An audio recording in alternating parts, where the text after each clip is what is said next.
Kidding? Just one shot? They're not all zombies, Doug.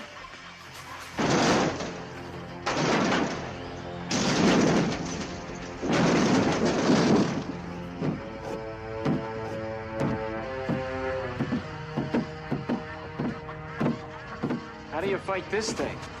Maybe we could drown it in A1 sauce. Well, sometimes that is better. The person you put up there ain't the person that comes back.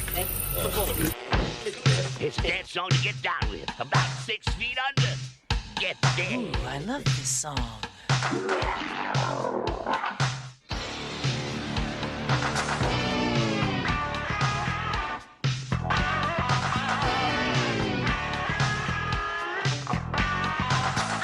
hung up in a grave situation.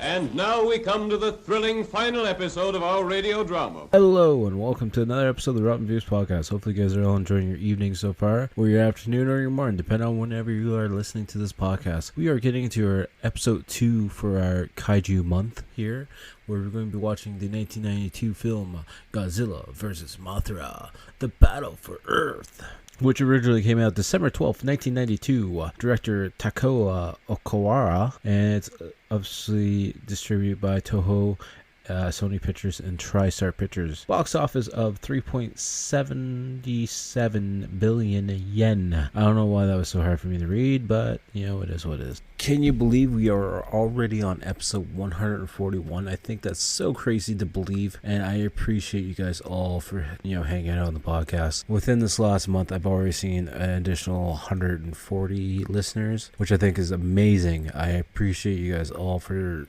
checking out the podcast. And I don't know why I got just a random spurt of new listeners, but I appreciate it, and I hope you guys stick around to see what we have set for the future here. So this movie has a 6.1 out of 10 on IMDb, 78% on Rotten Tomatoes, and 89% of Google users like this film. Quick synopsis, I guess, for the old Google write-up is, after a meteorite hits Earth and wakes the hibernating Godzilla, two monsters, Mothra and Batra, join forces to defeat the giant lizard. The director, Takao Okawara, done a bunch of movies that I can't pronounce, but ones we're going to mention are Godzilla 2000, Godzilla vs. Mechagodzilla, which we are going to have to fit in for this podcast, and one that I'm very curious about from 1994 is Orochi the Eight-Headed Dragon. That sounds like that's my kind of movie, and I definitely want to check that out. So we probably will check it out at some point in time. I'm just not sure when yet. If we can fit it in for this little adventure that we're doing right now, I would love to, but I'm not going to guarantee it at all. Like I said, this one came out in 1992, and it's for an hour and 40 minutes. You can actually find it on YouTube. Fairly decent copy, and the runtime on that one's an hour and almost 43. And as always, I'm going to butcher the names, so I'm going to try not to mention the names too much, because, well, I'm horrible at that, and we already know that, so let's just get that out of the way, and let's move on from that.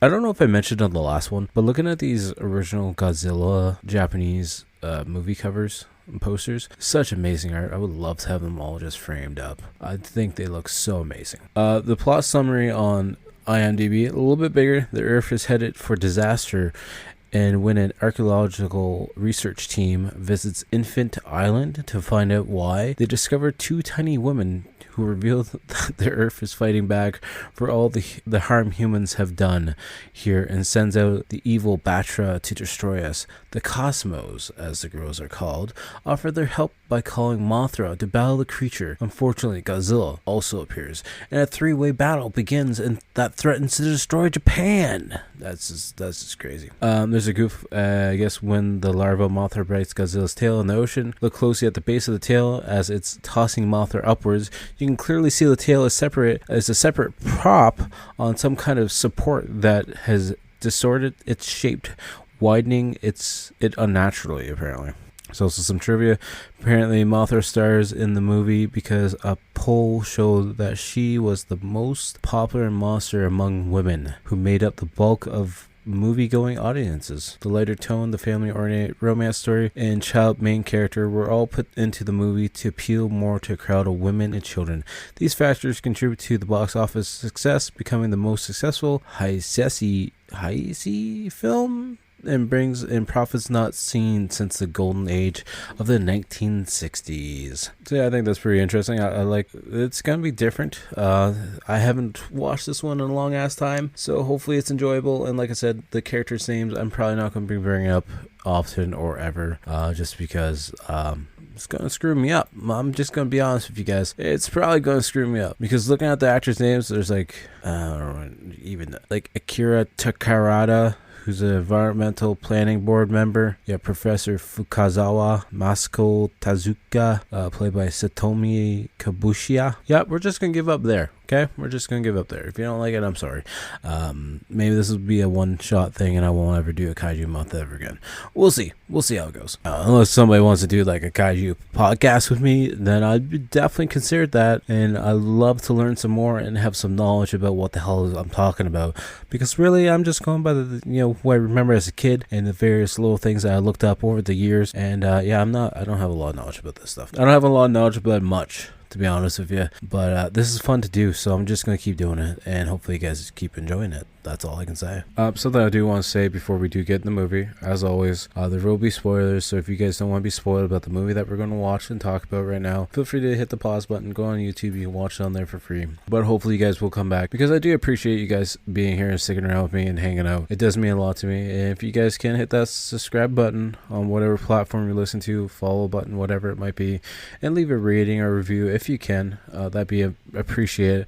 Also, just before we get out there, I know some people might not like to listen to then. If you guys want to follow me on any of the social medias, they'll be linked down below, but I'm on everything pretty much, just at Typhonstein. Find me on TikTok, Facebook, Twitter, Instagram, YouTube. We got the YouTube channel going very, very strong. We're getting closer and closer to that goal for us for the 1,000 subs, and the hours are going up too, so that's great. I appreciate that a lot. And yeah, we're going to get right into the movie at hand, and hopefully you guys will stick around and check it out with me. I'm also planning this one a little bit different. Usually I watch the movie, make my notes, and then I record.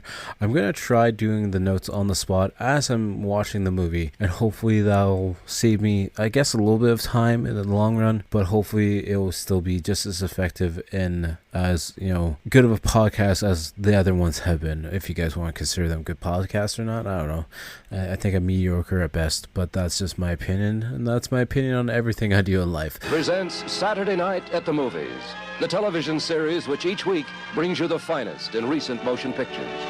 Tonight,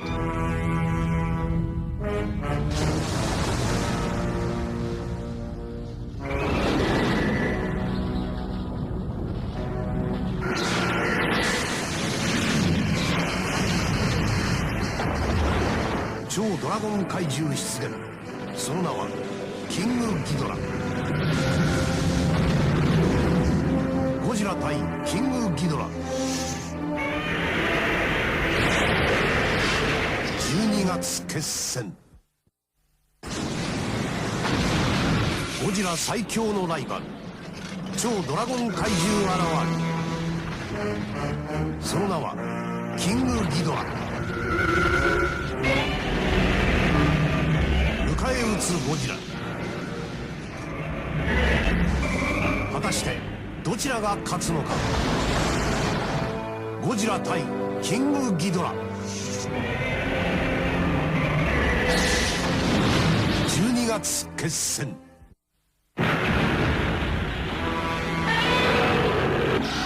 超ドラゴン怪獣キングギドラ出現。迎え撃つゴジラ。二大怪獣最後の激突。ゴジラ対キングギドラ。12月決 So 戦。 yeah, movie starting out with that great Toho Company Limited sign that pops up with the flare in the background. It's a very cool design, simple, but I like it a lot. There's going to be a lot of things I like about this movie, but that's besides the point, just because I'm a little bit biased in this fact. But of course, we start out with space, and we see this like meteor flowing through space. It's like some It looks like a little bit of like special effects CGI in a sense, maybe computer operated CGI. Just how it looks, it's got that shine to it, that plastic shine. Of course, the mirror starts to burn up a little bit, and then we see the big satellite computers picking it up on the sonar, where these people are saying how big it is. Then we find out the meteor's gonna land in the Pacific Ocean somewhere, and then of course we see it crashing through the water as it starts to like explode, and there's red flares all over the spot. And of course, it wakes up our Sleeping Beauty. It wakes up Godzilla, and he's not too happy at all. He's not very happy to have this mirror flowing all around in the water, all red now. And then we see that classic Japanese title font coming in, and then the intro credits start to play. I don't know if they're technically called intro credits. I've always called them intro credits, but you know, it is what it is. We find out the movie's going to start Tetsu something. I don't know how to pronounce that last name. I don't even know how to pronounce the first name, to be honest with you. But now we also hear that there's a typhoon starting now because of the meteor crashing into the ground. Because, you know, why not? You know, what else could go wrong, right? I just love that classic Japanese Godzilla soundtrack as well, score. It's just music I can actually just sit there and listen to in the background and not really worry about too much. It's very atmospheric, I guess, would be the proper word, maybe. Yeah, we see the side of the ground starting to crumble as the typhoon and the water's hitting this, like, side of the shore. And then we see an egg, a giant-ass motherfucking egg, inside the ground. And it's kind of like a greenish yellow. And then we just cut to this ruined area. You know, the grass is all grown up and there's moss all over the place, all vines and everything. And this is where we see our expedition team. They're exploring this area, you know, digging away at certain spots.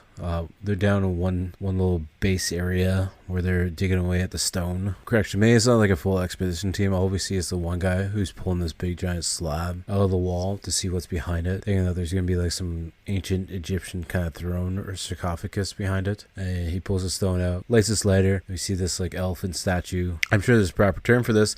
I don't know it though, because, you know, I don't. Anyways, he starts reaching in the hole to try and grab the elephant statue, which is probably very sacred, and you probably shouldn't fucking touch that, because now you're just going to curse yourself, and it's going to be a very, very sad life for you. Anyways, he gets it anyway, so and starts dusting it off, and, you know, he's making some good eye contact with it and staring it right down, like, I'm probably going to get rich after this, because why not? And then, of course, he's looking at it, smiling, and then the ground starts to shake some more. We see, you know, pieces of the building starting to fall and crumble, and, you know, he's starting to run for his goddamn life to get out of there before he gets buried alive inside the building. Which, would you call that karma? Because it probably is karma, man, because you shouldn't touch the goddamn thing.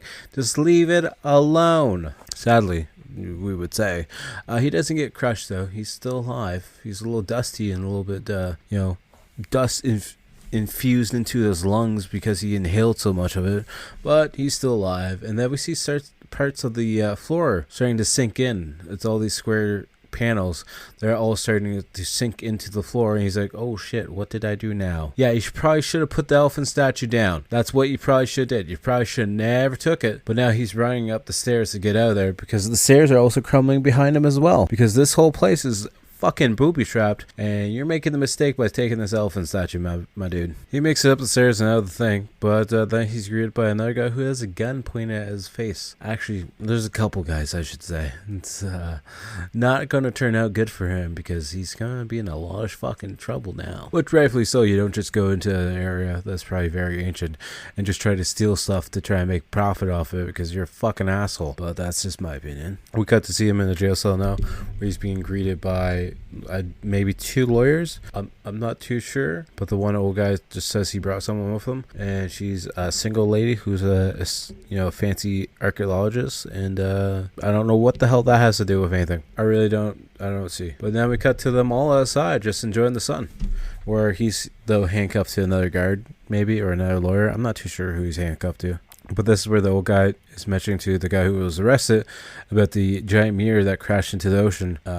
I don't know why. Maybe this guy's a real fancy scientist. But then he shows him the satellite photograph of the mirror, and the guy takes a look at it, and he's all very, you know, curious about it, even though it's like a blood red mirror. And then this guy randomly brings over some tea for them all to drink, because his parent company is getting ready to explore the islands where this mirror apparently has crashed, or crashed close to, or at least they believe it has, and they want him to come on the expedition with them, because apparently he's a well-known archaeologist. I don't know. But then it sounds like this guy was also married to the girl that they brought on the group, because she calls him asshole. Because there was the one time I was married to this really horrible woman. She starts choking on her tea or her coffee and calls him pretty much an asshole. And he's like, yeah, no deal. I'm not doing it. So then they throw him back in the jail cell. Find out her name is Masako, and I believe his name is Takio, the main character who gets arrested. Then as she's leaving the cell, she's like, oh, they're going to reassess your claims, because apparently you destroyed some very fancy ancient artifacts, and now they're just going to keep you in jail for a while.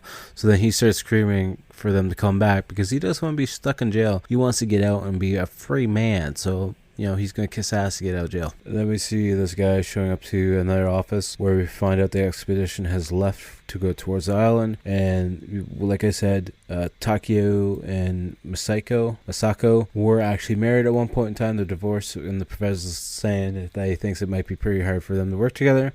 And then the other guy's like, nah, it'll be fine. Don't worry about it. They'll get along fine. I'm sure they'll be fine. They might kill each other, but it's fine. Don't worry about it. And then they're in this lab where they're looking at various screens and monitors, where one of the professors thinks that they're heading towards doomsday because of all the ratings and everything they're getting. Because it just seems like there's a lot of danger and a lot of environmental issues that are going to be happening now. And then one of the ladies says she found where the meteor landed, and it's right beside where Godzilla was sleeping in this deep ocean trench, which is not good, because now you woke up the sleeping giant, and he's not going to be too happy. And they're like, oh crap, Godzilla's going to be awakened again, huh? Oh, okay, so that's a new issue that we're going to have to deal with, but that's fine. And then we cut to the ocean. We just see pieces of the trench breaking, and then we see this monster starting to shake, but you can tell it's not Godzilla because of how it looks. And then we cut to a boat just going through the water. No big deal. We're probably just going to head to where Godzilla is, but it's fine. But on the boat, it's actually Takio and Masako. They're going on their expedition, getting ready to, where the destination is. And then she starts complaining that they're going too far north, and he's like, you know what, if you want to do it, you can go ahead and do it then. Then Takio's like, well, can you just tell us where we're going? And she's like, actually, I guess so, seeing you can't run away, seeing we're on a boat stuck together. And then that's when this other guy in a suit pulls up a map, and it shows the Infant Islands for whatever reason. I don't know why I call it the Infant Islands. I guess maybe there's lots of babies on there. That could be bad because there's probably baby monsters, but that's besides the point, right? And then we see a shot of the boat just slowly heading towards this big Jurassic Park style island, where probably nothing but good stuff is going to happen, right? Nothing but good stuff, right? It's all going to be good stuff. Then cut and see them on the actual island with their gear and everything on, exploring this big, luscious, green, Amazon-looking forest that looks like it would be a pain in the ass to trek through, because it's probably pretty hot on that island, and there's lots of leaves, there's lots of vines, and lots of overgrowth, because nobody else is on this goddamn island. At least that's what we think. Maybe? I don't know. It's been a long time since I watched this movie, so I don't know if there is anyone on the island, but there could be. Clearly, Masako and her little helper dude is having some issues, because they're just chugging back the water, because they're having a hard-ass time getting through this forest. Takio is like, just take it easy. We got a long ass way to go still, so let's pace ourselves. Then they come out to this opening where they're looking on in shock as pretty much the whole rockside cliff has just given out, and everything's just starting to crumble. And Masako's just like, it's because men is destroying everything, because us men are horrible human beings. And then they make it to this old rickety, wooden rope bridge, and she's like, are you sure this is gonna hold us? And then Takio's like, yeah, it's gonna hold us, as he starts jumping up on it to be like, yeah, it's really serious, don't worry about it. I'm sure nobody's been on it for like 100 fucking years, but that's fine. If it breaks, it breaks. Don't worry about it. And of course, they're going across the bridge. Takio, being the jokester that he is, he puts his foot through a crack to make them freak out, and then they go a little bit farther, and then the rope and the bridge actually does start to fucking break, and it breaks in half, and then we have this great special effects shot of them on the bridge as it's sliding up against the rock, and we just see like the background is all blurred and crap, just to help get that effect that they're shooting down really fast. And then of course Masako starts complaining and bitching because Takio's pretty much screwed it up for them, being like, yeah, I told you the bridge wasn't strong enough. And then the other guy's like, would you guys just stop? We need to figure out what the hell we're doing. And then they mentioned that they're going to jump down into the river below. And she's like, you really want to jump into that river? I don't know what the hell's in that river. And then she doesn't want to jump at all So Takio just starts, like undoing her hands from the bridge to force her to jump. And then we see them all eventually jump into the water down below, which actually looks really nice and clear. It's got like a nice bluish turquoise color, which really looks nice. At least it's not like muddy and brown and stuff. Could be worse, right? So what if there might be a monster in there waiting to eat you? It's fine. Don't worry about it. Don't think about it. Then they get out of the river and Takio looks back at his little, sealed map. He's like, you know what? Being faster, we just float down the river. And the other two just dump the water. They're just like, yeah, real fast. And then next thing you know, they gotta blow up a little kayak or boat of some sort. I don't swim. I don't boat. It's a little raft. That's what I meant to call it. Wow, I'm horrible with words. Anyway, so then we just see them floating down the river and in a spot that doesn't look like it's even part of this island area, but that's fine. It's no big deal. And then they end up at a fucking waterfall, and Misako is not very happy because she's like, I thought you said it was a shortcut. No fucking shortcut. So then they decide to camp at this waterfall because they don't want to, deal with the hassle at the moment, and they're just going to deal with it in the morning after they get done resting up at this campsite that's by a waterfall, which I'm sure sounds very fucking nice, but it might not be. It might be horrible. Sound of rushing water all night? I don't know. It might be soothing for some people. I don't know. It all depends what you're into. And then, of course, Misako gives Takio this note from what we find out is his daughter, because they have a kid together, and the note just says that she hopes he's catching lots of bad guys. He's like, what, did you tell her I'm a police officer or something? And then it's the next morning, and Takio is waking everyone up because apparently there's a cave by the waterfall that they didn't realize yesterday, so now they're all like, oh, a cave. And then the other guy gets woken up by an alarm clock because he decided to bring an alarm clock of all things with him on this trip, because why not? I guess you want to wake up at a decent time and keep your sleep schedule. Then we see them inside the cave exploring, and then we find out there's cave paintings inside the walls and whatnot. They believe it's several thousand years old. And that's when we also see a cave painting of Mothra up on the walls as well. Fun little fact there. You do see the painting of Mothra up on the wall. There's also like this other flying monster, so it looks like Mothra is either getting ready to mate with this other flying monster or they're getting ready to fight. I'm not too sure. But then this light comes in for this carving above, and we see this like cross design going through the floor because apparently the sun's moving, so now it's lighting up a different spot of the cave. And Masako's like, oh, let's go that way, the way the sun's shining, because why not?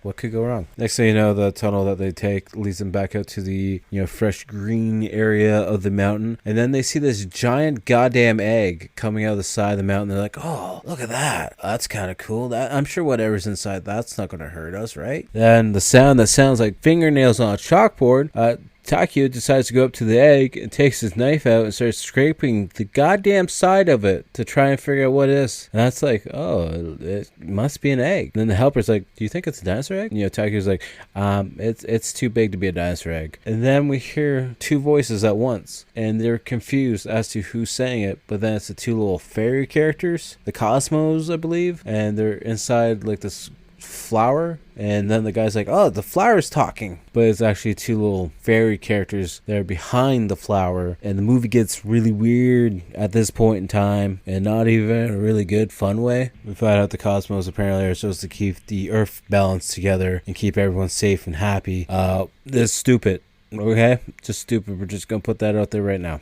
They're mentioning that the climate control device was created, which pissed off the Earth, and then the Earth made the Black Mothra that pretty much destroyed anything that was endangering the Earth's life, and that there was a fierce battle back in the ages with Mothra, and Mothra was laid to rest and some other crap. And of course, Masako's like, yes, of course, men are endangering the Earth just like they have always done. It's like, yeah, it's just the men. Yep, of course it is. You're an asshole. Cosmos mentioned that all the water has eroded the side of the mountain, which, if it didn't, Mothra's egg would never been exposed. And that's when they also mentioned that they're worried that the evil monster Batra has also been exposed due to this weather as well. Let me see like this construction site quarry area where there's a bunch of environmentalists that are trying to stop the construction work and whatever thing that's going on. And then like the main owner comes in, he's like, what the hell's going on? It's like, yeah, it's nothing, don't worry about it. It's nothing. And then we see him on the phone saying that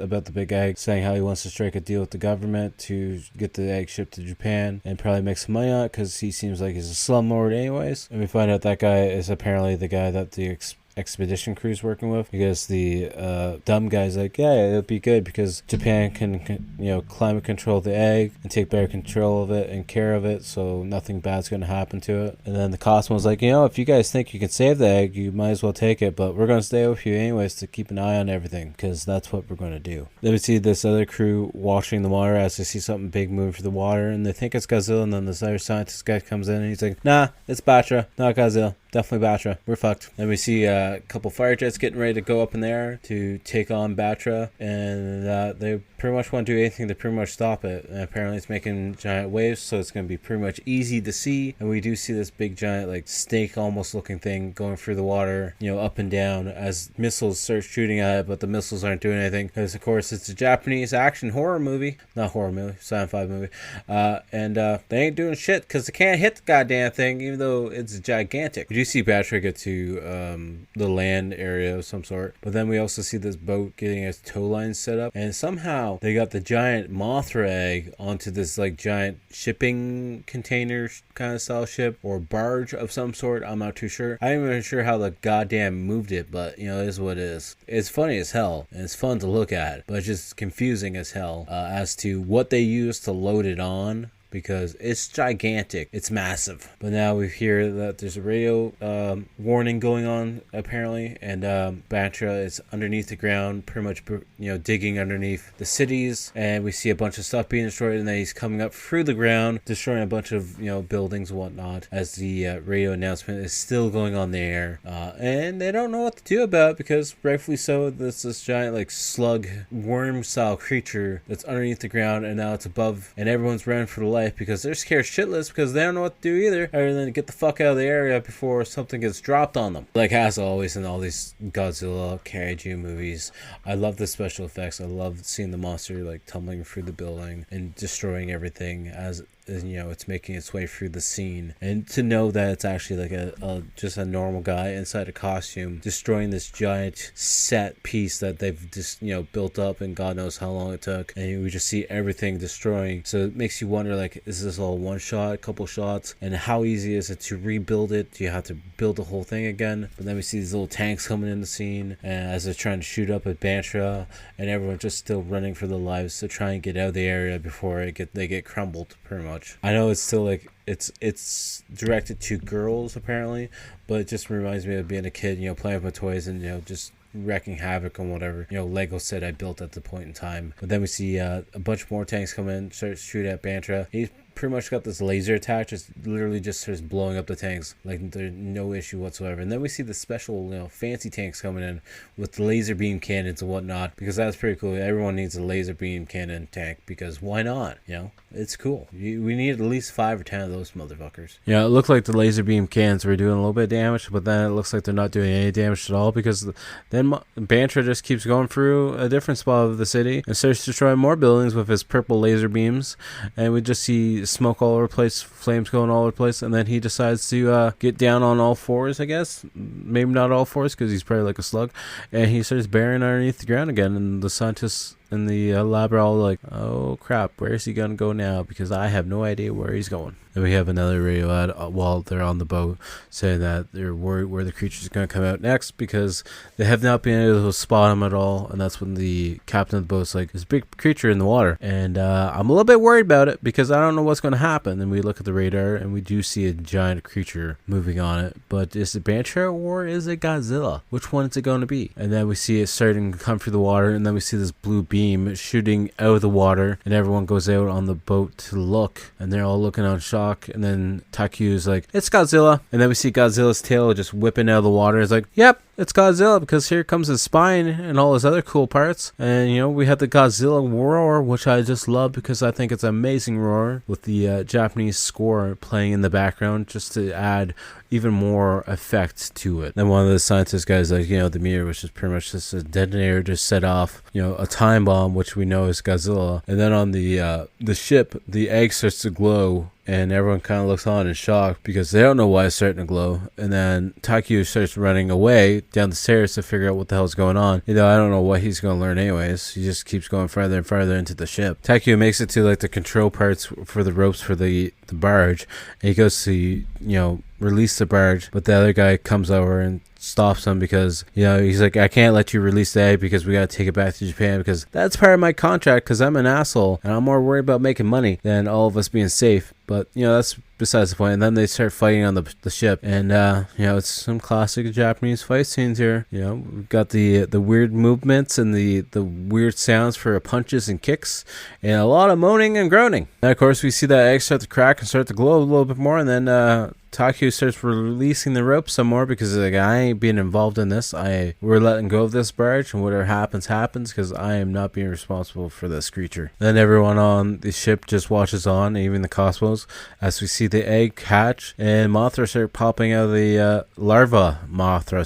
Start popping out of the egg, and Godzilla kind of just looks on like, I'm going to use my atomic breath and try and blow your ass up. But then larva Mothra just dips off into the ocean, and Godzilla's like, damn it, I missed him again. It's at this point where we see the goof where larva Mothra is now on Godzilla's tail. We definitely can tell that it's two totally different shots there. We see Godzilla and then we see this mechanism in the background because Godzilla's tail is a lot wider than it should be where it connects to the base of him. And he just flicks Mothra off, and then we see, larva Mothra back on the little barge thing looking over at Godzilla as he gets ready to, you know, light up his atomic breath again. But larva Mothra starts dipping back into the water. The larva form of Mothra starts, you know, spinning its web kind of thing at Godzilla, which looks like it's kind of burning him, which I'm not sure if it's supposed to be that or if it's just supposed to, like, you know, be like a spider webbing essentially around him. And then they start having a fight back and forth. We see the classic Japanese fight where you just see Godzilla's arms holding on to the larva Mothra as they start tumbling around in the ocean. And then we just see the larva Mothra go flying through the water. Then out of nowhere, we see Bantra coming through the water, just coming towards them. Everyone's like, oh God, what are we going to do now? As he swims by the ship, as it starts to, you know, splash around, everyone holds on for dear life. But he's making a V-line right for where the larva Mothra is and where Godzilla is. And then we just see larva Mothra pretty much get punted through the ocean by Bantra. And of course, Godzilla and Bantra have a little laser beam battle between each other because, you know, trying to prove who's the alpha here, who's got the stronger laser beam. Then Bantra goes back down underneath the water and starts, you know, doing like the spear attack towards Godzilla. And then they had the classic fight scene as well, where each shot they're hitting is making like sparks and, you know, smoke coming off of everything. And then Bantra actually tackles Godzilla and takes him down underneath the water for a bit. And then it seems as Bantra and Godzilla are fighting underneath the water, it looks like larva version of Mothra is pretty much just taking this time to swim away because he's like, nope, I don't want to be a part of this fight. I'm too weak right now at the point in time, so I'm going to disappear. And of course I have to mention because at one point while fighting underneath the ocean, Godzilla actually grabs Bantra by the tail and just starts literally whipping him around, making him pretty much his little bitch, and literally like using his tail to like body slam him against the ocean floor. And then we see it starting to crack open a bit. We see a lot of bubbles coming out, red light coming out for some reason. And then we find out it's actually a large volcanic eruption that's starting to cause the red light coming out through where the Godzilla and Bantra are fighting, which I assume was brought on by them because of the, you know, Godzilla just throwing Bantra around at the bottom of the ocean floor. And then of course they say they're gone, and then it's apparently supposed to be that they both were taken down by the volcano down below in the molten rock, and that's what caused them to both disappear and apparently die, or at least that's what they're thinking at this point in time. And of course the next day, like, Masuko's waking up Takuya because she can't find the Cosmos anywhere. That's when we find out the little henchman guy actually stole the Cosmos in their little suitcase thing and took it to the fancy guy who wanted the egg originally because they're gonna, you know, make money off the little fairy people, I guess. And then Moscow's freaking out a bit because she wants to hurry up to try and find the Cosmos because now she's worried that Mothra is going to come back to try and save the Cosmos and it's going to cause havoc because he can't find the Cosmos, and that there's going to be a lot of destruction while trying to find the Cosmos, which is understandable. And then we see Masako talking to her boss, who apparently just called the rich guy trying to buy the Cosmos back, and he's like, nah, I'm turning down every offer. And then we see an earthquake start to hit the area, because now a lot of shit's gonna happen because Mothra is now gonna be pissed off and searching for the Cosmos. And then we see the Cosmos actually have their own little small enclosure made for them, their own little habitat, I guess you could say, because this fancy guy is trying to make them, you know, well accommodated because he wants them to be happy and whatnot. But it looks so goddamn stupid. Then we see the Cosmos doing this song together and hand gestures and whatnot, and then we see the larva version of Mothra. So I'm not sure if they're trying to call for Mothra to come to them or whatnot, but we do see the larva version of Mothra moving through the ocean now. And then we see that Mothra should reach Japan by tomorrow afternoon because it's on the search for Cosmos. And then we see Adon, the lackey guy from the other fancy business guy, who's searching for the Cosmos in their enclosure, but he can't find them at all anywhere because they're not in their little sleeping beds and they're not in their little fish tank and stuff like that. So he's like, oh crap, I'm going to get fired. I'm definitely going to get fired. Then we see Takio sitting down with this white guy who's apparently, you know, a bounty hunter of sorts, and he wants the guy to find the Cosmos but not to hurt them and bring them back alive, of course. So it's like, what the hell's going on? Where's this movie going at this point in time? We see Mothra moving through the ocean, and then we see all the Navy ships coming in, and they're just trying to blast them pretty much to kill Mothra because they're worried that if Mothra makes it to Japan, it's going to destroy everything and search for the Cosmos. And of course, as you can figure, the Navy's not a good shot either because they don't destroy Mothra. But then we see fire all over the water because all the Navy ships are all being destroyed by the larva version of Mothra. And then we cut back to the Cosmos doing some more singing as they look like they're stuck in a cage somewhere inside like this little purse or something. I don't know. And of course, we see Mothra getting closer and closer to Japan, which is not going to be good because it doesn't know how to use the traffic lights or how to use the sidewalk or anything, because it goes right through and just starts destroying the subway and everything else in its way because it doesn't care. It's on the search for the Cosmos because apparently it's connected to the song that they're doing. Then we see the rich businessman and Ando just watching from their skyscraper as they see Mothra going through the city, destroying everything. And the business guy's like, destroy it all. Come on, destroy it all. I'll just rebuild it. I got lots of money. It's fine. I'll do it. I don't care. Just destroy everything. See what I do. I'll just rebuild it. I'm rich. Then, of course, we see Takaku walking through the hotel as the warnings going off for them to leave. And then his daughter shows up with Matsu. And we find out that the little suitcase thing that the Cosmos are stuck in, Takaku actually has that. And he's carrying as he's met by his daughter. And it's like, how did you get them? How did you steal them? What? Okay, whatever. And then the kid's like, you know what, Dad? You should return the Cosmos. You shouldn't keep them. Because the little kid knows what to do. And Taku's like, no, I'm not proud of what I did, but I'm just doing what I gotta do. And you brought my daughter here, so that's your own fault. So you're doing just as bad stuff. And then the kid's like, you know what, Daddy? Don't steal anymore because I don't want to be a thief's daughter, please. Please, Daddy, don't be a thief. Then we see Mothra's pretty much right outside the hotel that they're staying in because they start to, you know, shake and wobble inside the building. And then we see Mothra outside of it as it literally starts destroying everything as we see the glass start to break and them all drop to the floor as they start screaming because they're scared shitless for their life. And then we see Q grabs the Cosmos and then the daughter starts talking to the Cosmos, being like, can you please tell Mothra to stop? I'll tell my dad to get a real job. And then the Cosmos is like, we understand. Just don't cry. And then apparently the Cosmos have to be outside so that Mothra can see them. I'm not sure how Mothra's going to see them because they're little tiny fairies. But maybe Mothra's got really good eyesight. And the Cosmos talk to Mothra and say that they're alright and ask Mothra not to hurt anyone out. And then apparently Mothra tells the Cosmos to tell the guys, you know, Mothra says thank you. Because that makes so much goddamn sense, right? And then Mothra just kind of dips out and be like, alright, I'm done here. Done, you know, causing havoc and destroying everything. I'm just going to go back to do my own thing and live out in the ocean somewhere. As I still knock over buildings because I'm clumsy and I don't know how to get out of this city. So that's your own fault for not designing a Mothra-friendly city. And of course, as Mothra's retreating back to its home, everyone in the military starts shooting at him, which is going to cause more freaking issues because now Mothra's going to be pissed off and start destroying more of Japan. So you're doing that on your own, you know, faults. Because you guys are dumb. You saw him retreating, but yet you still fired at him. Or should I say her? Maybe it's a her. I don't know. Like Mothra, I don't understand which one it might be. So hopefully saying her or him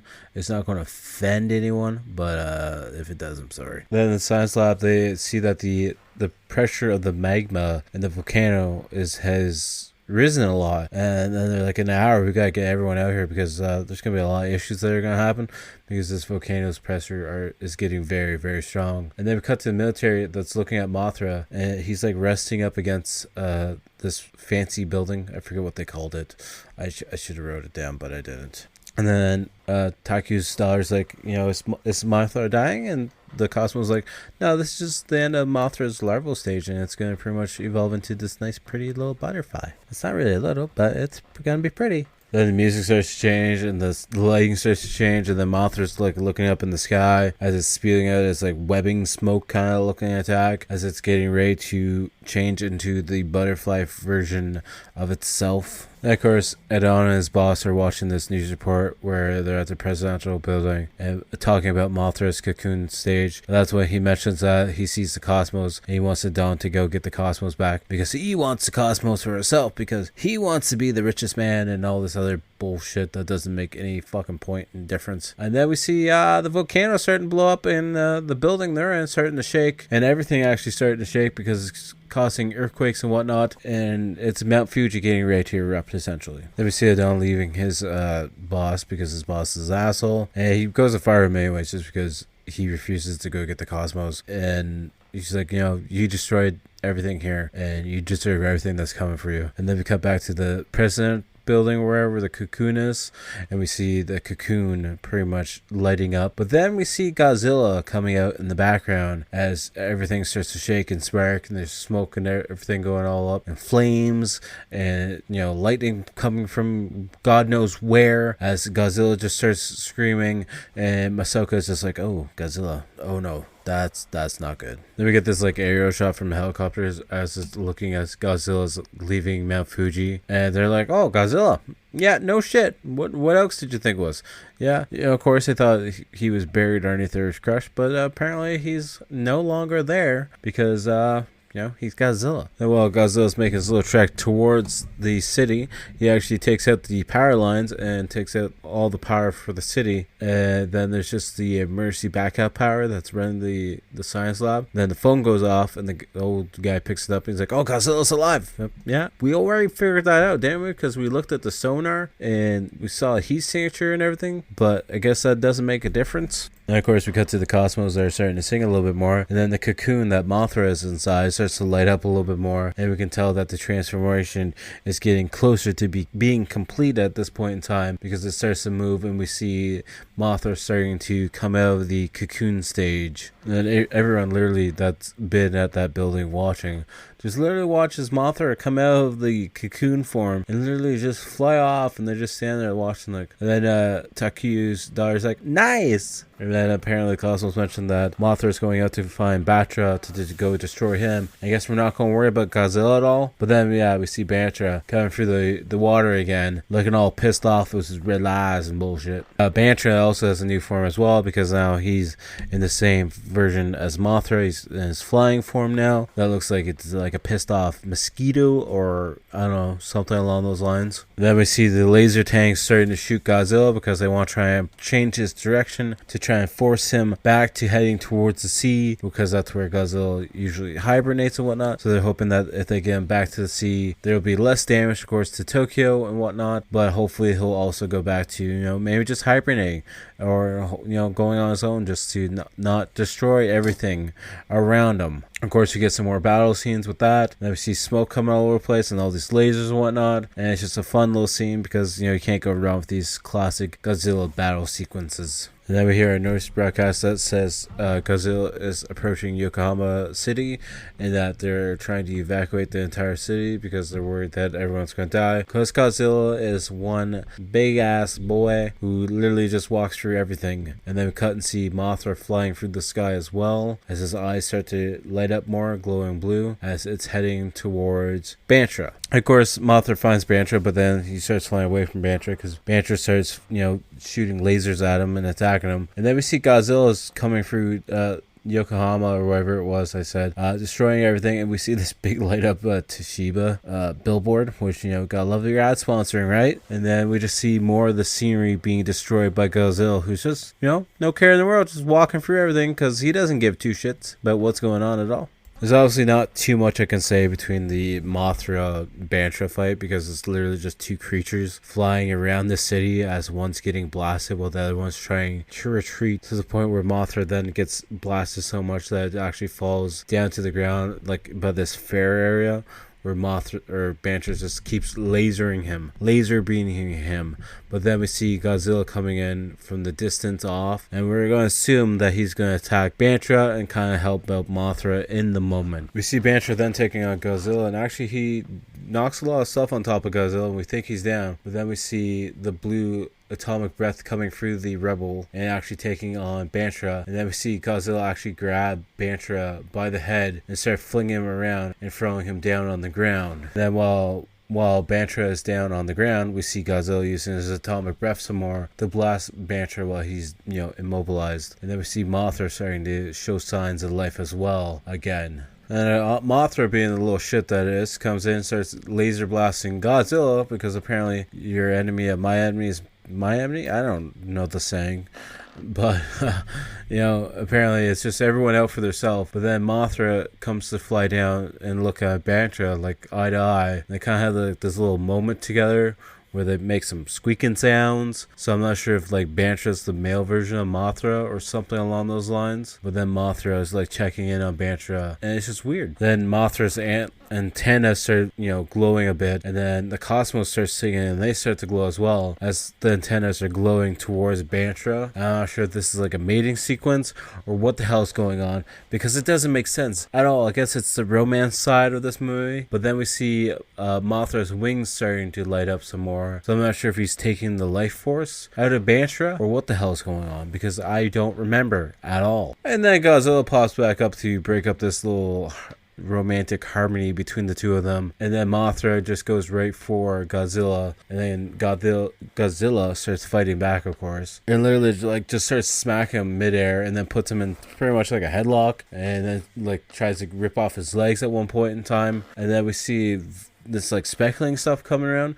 So I'm not sure if it's an attack that Mothra's doing, because then we see some lightning bolts. Looks like they're coming out of Mothra's wings at this point in time. So I'm assuming it's a combination of the lightning attack from the wings and the little sparkling stuff, because apparently it seems that Mothra is now taking Godzilla under his control and is winning the battle. And then we see some life showing from the signs of Bantra. But then out of nowhere, Mothra gets zapped and gets shot into the Ferris wheel, and Godzilla uses his atomic breath to dump the Ferris wheel on top of Mothra. And of course, out of nowhere, Bantra wakes back up fully and grabs the Ferris wheel and saves Mothra. Because I don't know who the bad guy is anymore, because it doesn't make any sense. Because at one point it was Godzilla, but for the most part it was Bantra, and now it seems Godzilla is back to being the bad guy, because now Mothra and Bantra are best buddies now, and they're both going to go up against Godzilla.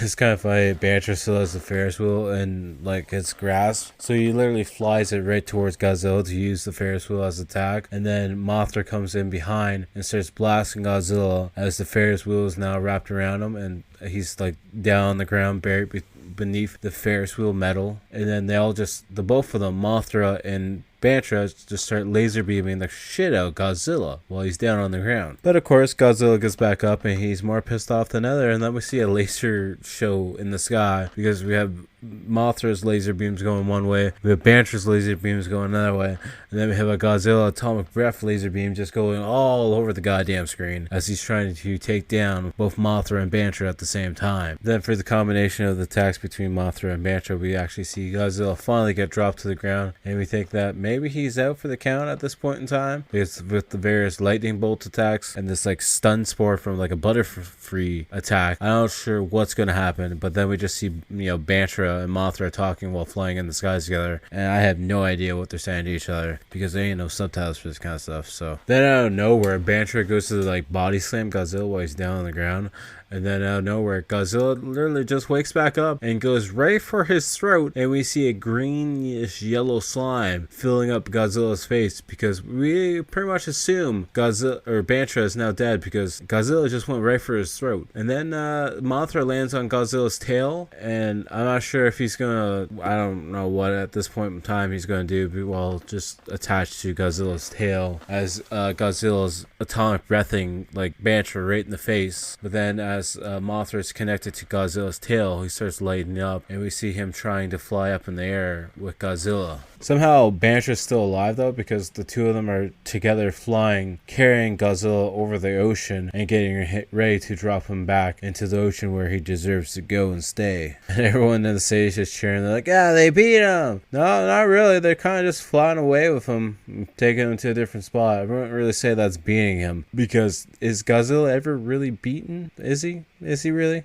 You should be used to this by now. Godzilla does another breath attack on Banshra, and then we see Banshra's eyes actually go black, and then Mothra lets go of them, and they both fall into the ocean. And then we see this big giant spark come out through the ocean, an explosion, and just assuming maybe that's them saying that Godzilla's defeated now. And then as Mothra's flying around the sky, it starts to glow yellow as it's starting to make this ring, and then the spore attack starts falling down into the ocean, and it makes this portal, I guess, to put Godzilla and Banshra back to sleep for good, or what they're hoping is for good now. And now it's another day, and Mothra's on the airplane runway as the Cosmos are talking to Masako and Taku and a bunch of other people, and they're warning them about an asteroid that's going to come around in 1999, and yeah, just trying to warn them about what might happen in the future. And apparently Banshra was supposed to be the one to destroy the meteorite, but now they're going to use Mothra at some point in time to destroy the meteorite. And then apparently they find out Mothra is going to sacrifice itself to try and change the direction of the meteorite so that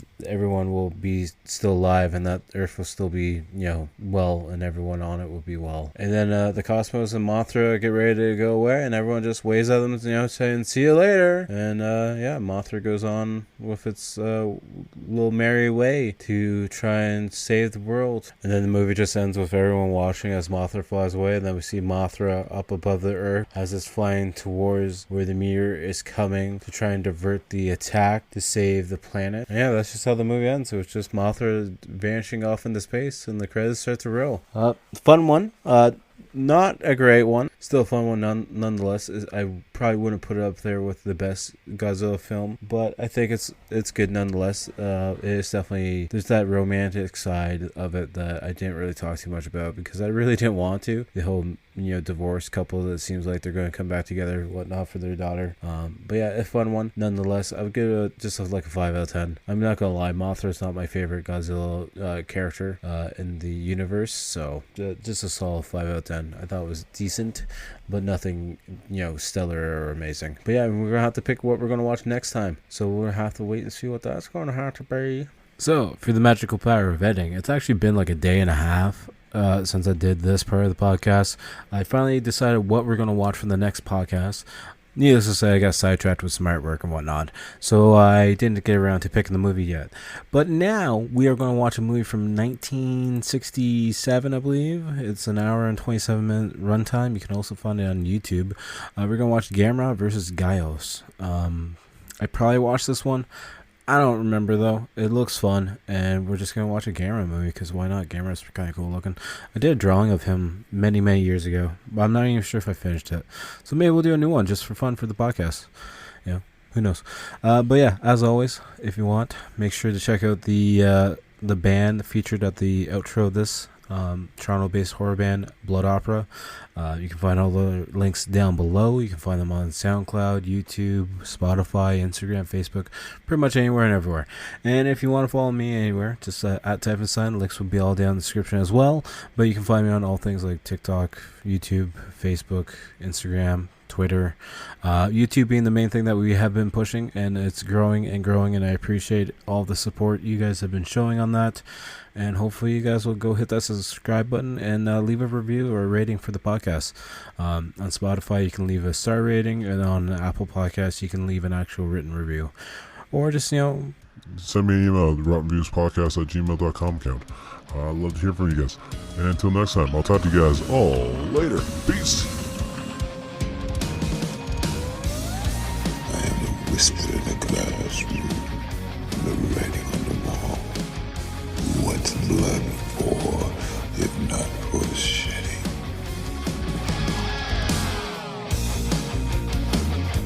You used to play that childhood game,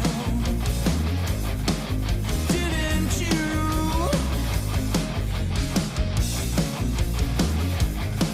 where we chant his name.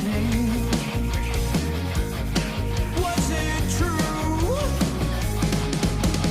Staring in the mirror, I can say, come to me. I can hear him calling back to me.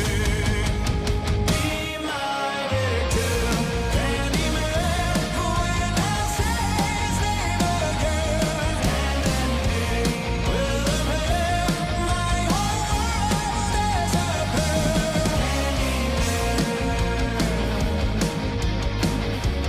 Candyman, Candyman.